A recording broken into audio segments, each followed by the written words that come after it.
Chover com dois riscos tem um guarda-chuva. Se um pinguinho de tinta cai num pedacinho azul do papel. A sequência didática é composta por 6 atividades complementares.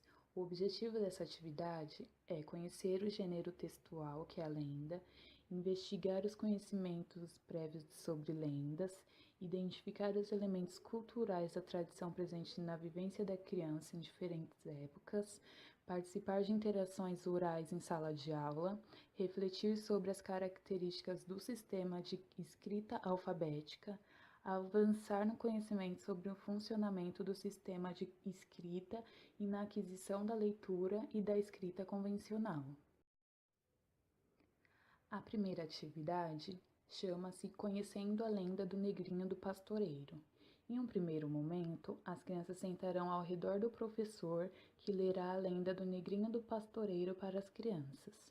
É importante que a leitura envolva todos os alunos, tanto para o professor ressaltar o timbre de voz, gestos, expressões faciais e mantê-los atentos a narrativas.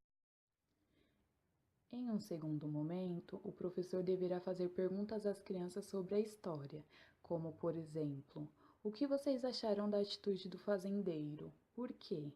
Como o fazendeiro deveria agir como um menino? Por quê? Quem eram os personagens da história? A segunda atividade chama-se Escrita Individual.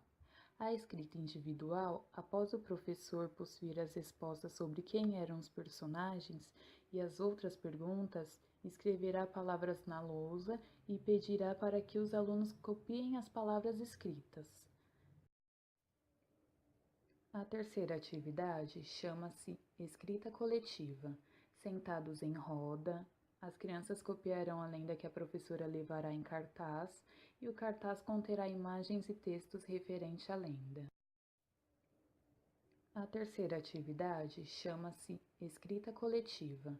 Sentados em roda, as crianças copiarão a lenda que a professora levará em cartaz e o cartaz conterá imagens e textos referentes à lenda. A quarta atividade chama-se Leitura e Escrita Coletiva dos Conhecimentos Prévios.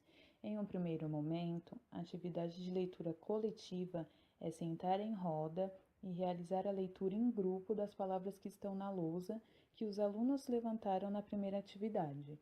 Em um segundo momento, a escrita coletiva é realizar a escrita das palavras ditas na primeira atividade usando o modelo na lousa já escrito. A quinta atividade chama-se Jogo da Memória, que é realizar em grupo a confecção de um jogo da memória com as palavras escritas na lousa, as mesmas palavras que cada um dos alunos escreveram. Após a realização desta atividade, sentar em roda e jogar com os alunos. A sexta e última atividade chama-se Identificando e se familiarizando com as letras e palavras, onde os alunos deverão identificar as letras com as palavras do jogo da memória. O professor levará palavras de história e palavras com as mesmas iniciais das palavras do jogo que não estão inseridas na lenda. Porém, todas essas palavras terão as mesmas iniciais das palavras confeccionadas no jogo, para que a identificação dos alunos junto às letras iniciais seja mais adequada. A sequência didática tem a avaliação, onde durante todas as atividades incentivar a participação dos alunos auxiliando e observando o interesse pela história, a participação ativa da produção oral e escrita, a emissão de opiniões e questionamentos, o envolvimento nos trabalhos de grupo de maneira cooperativa, a produção eficiente de textos considerando o nível de aprendizagem em que se encontram e a participação dos trabalhos de maneira prazerosa. Faço chover com dois riscos tem um guarda-chuva.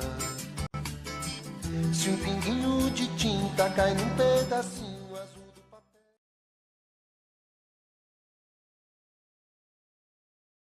Created using Powtoon.